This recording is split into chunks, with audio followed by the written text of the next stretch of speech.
नमस्कार विद्यार्थी मित्रांनो, काल 9 जून रोजी RRB NTPCचा झालेला जो पेपर आहे त्या पेपरमध्ये कशा प्रकारे प्रश्न आले होते त्या क्वेश्चन आन्सरचं ॲनालिसिस आपण ह्या व्हिडिओमध्ये पाहणार आहोत। प्रत्येक वेळेला मोस्ट ऑफ द क्वेश्चन्स हे रिपीटेड असतात, त्यामुळे हे क्वेश्चन आन्सर ॲनालिसिस हे तुम्हा सर्वांसाठी खूप महत्त्वाचं आहे, कारण यातलेच प्रश्न येण्याची देखील क्वेश्चन रिपीट होण्याची खूप शक्यता असते। त्यामुळे हा व्हिडिओ शेवटपर्यंत बघा आणि प्रश्नांसोबतच त्यांचं विश्लेषण देखील घेतलेलं आहे। चला तर मग सुरू करूया RRB NTPC 2025चा झालेला पेपर। पहिला प्रश्न आहे, 2024 मध्ये बिरसा मुंडा यांची जयंती कधी साजरी करण्यात आली होती? तर 15 नोव्हेंबर 2024 रोजी बिरसा मुंडा यांची जयंती साजरी करण्यात आली होती। बिरसा मुंडा जयंतीलाच अजून एक दुसरं नाव आहे, त्याला काय म्हणतात तर आदिवासी गौरव दिन या नावानेही त्याला ओळखलं जातं। आणि हे याची तारीख लक्षात ठेवा, कधी साजरी करण्यात आली होती तर 15 नोव्हेंबर 2024। दुसरा प्रश्न, अंतराळवीर सुनीता विल्यम्स या अंतराळात किती दिवस राहिल्या आहेत? तर टोटल 286 दिवस सुनीता विल्यम या अंतराळात राहिल्या आहेत। पुढचा प्रश्न बघूयात। बघा, पेपरला संगणकावरती देखील प्रश्न आलेले आहेत। सोपा प्रश्न आहे पण आपल्याला करणं महत्त्वाचं आहे, कारण कन्फ्युजन झालं तर बराच वेळा उत्तर चुकतं। काय आहे प्रश्न?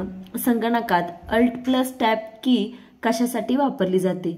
तर सर्वात पहिलं ही तर एक शॉर्टकट वे आहे, शॉर्टकट पद्धत आहे। कशासाठी? तर जेव्हा आपण एखादं काम करत असतो आणि तेव्हा एकापेक्षा जास्त प्रोग्राम उघडलेले असतात, मग तुम्हाला प्रत्येक प्रोग्राम एकावरून दुसऱ्यावर जायचं असतं, स्विच करायचं असतं, तेव्हा प्रत्येक वेळी तुम्हाला बॅक न घेता डायरेक्ट ह्या शॉर्टकट कीचा वापर करून तुम्ही एकावरून दुसऱ्या प्रोग्रामवर स्विच करू शकता। म्हणजे Alt+Tab ही यासाठी शॉर्टकट की म्हणून वापरली जाते। अशाच काही अजून महत्त्वाच्या शॉर्टकट कीज बघूयात, ज्याचा वापर आपण रेग्युलरली करतो आणि यावरती जरी एखादा प्रश्न आला तर तुम्हाला हमखास मार्क भेटतील। काय आहे? Ctrl+C हे कॉपी करण्यासाठी वापरतात, Ctrl+V पेस्ट करण्यासाठी, Ctrl+X हे कट करण्यासाठी वापरतात। हा शॉर्टकट वे आहे। Ctrl+Z undo, Ctrl+Y redo, Ctrl+A select all करण्यासाठी Ctrl+A करतात, Ctrl+S हे सेव्ह करण्यासाठी वापरतात आणि Ctrl+P हे प्रिंट काढण्यासाठी वापरतात। हे सर्वात महत्त्वाचे शॉर्टकट कीज आहेत, हे सर्वांनी लक्षात ठेवा, यावरती देखील प्रश्न येऊ शकतो। बघा, नेक्स्ट क्वेश्चन आहे, MS वर्डमध्ये पानाचा मधला मार्जिन खालीलपैकी कोणत्या टॅबमधून सिलेक्ट केला जातो? तर तो टॅब आहे पेज लेआउट टॅब। या टॅबमधून MS वर्डमध्ये पानाचा जो मधला मार्जिन असतो तो या टॅबमधून सिलेक्ट केला जातो। पुढचा प्रश्न आहे, पोषण अभियान खालीलपैकी कोणी सुरू केले? तर महिला आणि बाल विकास मंत्रालयाने पोषण अभियान हे सुरू केले आहे। तर सध्याच्या महिला व बाल विकास मंत्री कोण आहेत? तर अन्नपूर्णा देवी या सध्या महिला व बाल विकास मंत्री आहेत। पुढचा प्रश्न आहे, सहकारी संस्थांच्या कलमांमध्ये सुधारणा का करण्यात आली? तर कामकाजाची व्यवस्था मजबूत आणि पारदर्शक करण्यासाठी सहकारी संस्थांच्या कलमांमध्ये सुधारणा करण्यात आली। जम्मू आणि काश्मीरमध्ये सध्याचे सरकार कोणत्या आघाडीच्या अंतर्गत स्थापन झाले? तर कोणती आघाडी आहे? तर ती आहे NC आणि काँग्रेसची। या दोन NC काँग्रेस आघाडीच्या अंतर्गत जम्मू काश्मीरमध्ये सध्याचे सरकार हे स्थापन झाले आहे। पुढचा प्रश्न बघूयात। भोलेनाथ तिवारी हे खालीलपैकी कोणत्या बंडातील स्वातंत्र्य सैनिक होते? तर 1857चा जो शिपाई बंड होता, या शिपाई बंडातील भोलेनाथ तिवारी हे स्वातंत्र्य सैनिक होते। बघा, पुढचा प्रश्न हा करंट अफेअरवरती आहे, महत्त्वाचा प्रश्न आहे, लक्षात ठेवा। न्यायमूर्ती भूषण रामकृष्ण गवई हे कितवे न्यायाधीश आहेत? तर कितवे आहेत? 52वे आहेत। न्यायमूर्ती भूषण रामकृष्ण गवई हे 52वे न्यायाधीश आहेत। महत्त्वाचा प्रश्न आहे। पुढचा प्रश्न आहे, 97वी घटना दुरुस्ती कशाशी संबंधित आहे? तर 2011 मध्ये मंजूर झालेल्या ही 97वी घटना दुरुस्ती ही प्रामुख्याने सहकारी संस्थांशी संबंधित आहे।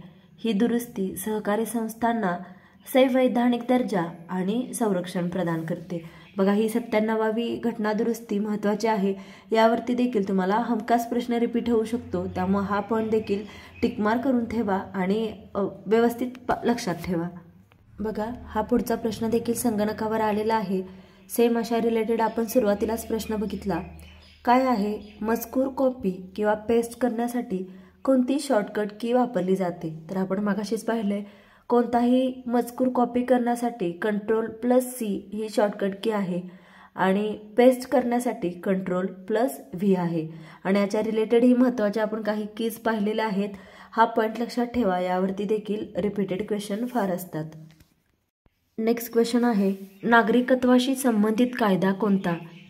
तर नागरिकत्वाशी संबंधित मुख्य कायदा म्हणजे तो आहे नागरिकत्व कायदा 1955. हाही महत्त्वाचा कायदा आहे, लक्षात ठेवा. नागरिकत्व कायदा 1955 हा नागरिकत्वाशी संबंधित कायदा आहे. पुढचा प्रश्न बघूयात. 2025च्या हवामान बदल कामगिरी निर्देशकात कोणत्या देशाला प्रथम स्थान मिळाले आहे? तर डेन्मार्क हा देश आहे ज्याला 2025च्या हवामान बदल कामगिरी निर्देशकात प्रथम स्थान मिळाले आहे. मग या निर्देशकामध्ये आपला भारत कितव्या क्रमांकावर आहे? तर भारताचा क्रमांक हा हवामान बदल कामगिरी निर्देशकात 10वा आहे.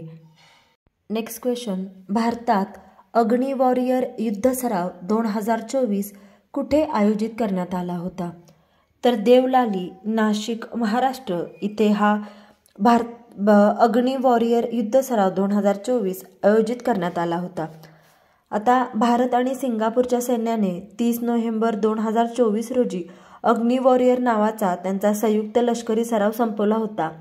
दोन्ही देशांच्या सैन्यातील अग्नी वॉरियर सरावाची 13वी आवृत्ती ही 28 ते 30 नोव्हेंबर 2024च्या दरम्यान देवलाली म्हणजेच महाराष्ट्रातलं हे एक नाशिकमधलं ठिकाण आहे येथील फील्ड फायरिंग रेंज येथे आयोजित करण्यात आली होती.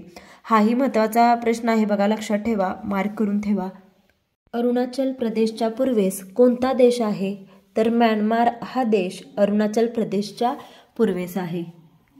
पुढचा प्रश्न आहे, पहिला सशस्त्र आदिवासी बंड कोणता होता? तर संथाल बंड हा पहिला सशस्त्र आदिवासी बंड होता. भारतातील पहिले सशस्त्र आदिवासी विद्रोह हे 1855-56 मध्ये घडले. त्यालाच काय म्हणतात? तर त्याला संथाल बंड म्हणून ओळखले जाते आणि हाच पहिला सशस्त्र आदिवासी बंड आहे. बिरसा मुंडा जयंतीला दुसरे कुठले नाव आहे? आपण आत्ताच बघितला आहे प्रश्न. तर आदिवासी गौरव दिन असंही बिरसा मुंडा जयंतीला म्हणतात.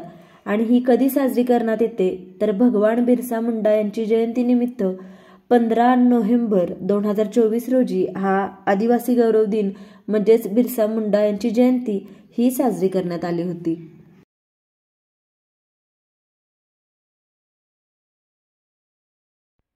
Thank you for watching. Please व्हिडिओला लाईक करा, शेअर करा, कमेंट करा आणि चॅनेलला सबस्क्राईब करायला विसरू नका. आणि अशा प्रकारचे कोणत्या टॉपिकवरचे व्हिडिओ तुम्हाला पाहायला आवडतील ते कमेंट करून नक्की सांगा.